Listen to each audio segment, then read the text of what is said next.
जय श्री कृष्णा मित्रों, इस दिव्य यात्रा में आपका स्वागत है। हे कृष्ण, जो भी इस वाणी को सुन रहे हैं उनके जीवन में आपकी कृपा हमेशा बनी रह और हर कठिनाई से बचे रह। तो दोस्तों, बिना किसी देरी की किशन जी के इन उपदेशों के बारे में इस अद्भुत यात्रा को शुरू करते। श्री कृष्ण कहते हैं, दूसरों को तकलीफ देखकर मुझे खुशी की इच्छा मत रखना। किसी को एक पल की खुशी देते हो तो तकलीफ की चिंता मत करना। माली हमेशा पौधों को रोज पानी देता है, लेकिन फल मौसम में आते हैं। इसलिए जीवन में हमेशा धैर्य रखिए। प्रत्येक दिन बेहतर काम करे, आपको उसका फल समय पर जरूर मिलेगा। बहुत मुश्किल नहीं है जिंदगी की सच्चाई को जीना। जिस तराजू पर दूसरों को तोलते हो, कभी खुद भी बैठो। तबीयत खराब हो तो इंसान थोड़ी देर परेशान रहता है, लेकिन नीयत खराब हो तो हमेशा ही परेशान रहता। नाराज मत होना कि काम किसी और का, नाम किसी और का, क्योंकि घी और रुई सदियों से ही जलते आ रहे हैं। पर लोग कहते हैं कि दिया जलता आ रहा है। कभी कि किसी को भी अपना आदी न बनाए, क्योंकि वरना आपकी खुशियां उसके मूड की मोहताज हो जाएगी। अकड़ और घमंड एक मानसिक बीमारी। अब हम इस भगवद गीता की विचार करते हैं, जो अनमोल है। जब जीवन में अंधेरा छा जाता है, जब रास्ते धुंधले हो जाते हैं और मन डर, चिंता और असमंजस से भर जाता है, तभी हमें अपने भीतर की शक्ति को पहचानने की जरूरत होती है।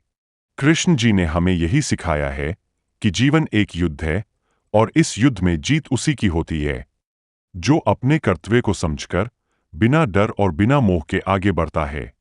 कृष्ण जी कहते हैं, कर्म करो, फल की चिंता मत करो। इसका अर्थ यह नहीं कि हमें परिणाम की परवाह नहीं करनी चाहिए, बल्कि इसका अर्थ है कि हमें अपना पूरा ध्यान अपने काम पर देना चाहिए। जब हम अपना 100% देते हैं, तब परिणाम अपने आप बेहतर हो जाता है। आज के समय में लोग छोटी छोटी असफलताओं से घबरा जाते हैं, लेकिन याद रखो, असफलता अंत नहीं है, बल्कि सफलता की पहली सीढ़ी है। जब अर्जुन युद्ध भूमि में घबरा गया था, तब कृष्ण जी ने उसे समझाया कि डर केवल मन का भ्रम है, असली ताकत तुम्हारे भीतर है। जीवन में कई बार ऐसे मोड़ आते हैं जहां हमें लगता है कि हम हार गए हैं, लेकिन सच्चाई यह है कि वही समय हमें मजबूत बनाता है। अगर तुम गिरते नहीं तो उठना कैसे सीखोगे? अगर तुम संघर्ष नहीं करोगे तो सफलता का मूल्य कैसे समझोगे? कृष्ण जी हमें यह भी सिखाते हैं कि अपने मन को नियंत्रित करना सबसे बड़ा विजय है। अगर तुम अपने मन को जीत लेते हो तो दुनिया की कोई ताकत तुम्हें हरा नहीं सकती। अगर तुम गिरते नहीं तो उठना कैसे सीखोगे? अगर तुम संघर्ष नहीं करोगे तो सफलता का मूल्य कैसे समझोगे? कृष्ण जी हमें यह भी सिखाते हैं कि अपने मन को नियंत्रित करना सबसे बड़ा विजय है। अगर तुम अपने मन को जीत लेते हो तो दुनिया की कोई ताकत तुम्हें हरा नहीं सकती। इसलिए हमेशा सकारात्मक सोचो, अपने लक्ष्य पर ध्यान दो और मेहनत करते रहो। ईर्ष्या, क्रोध और लालच, ये 3 चीजें इंसान को कमजोर बनाती है।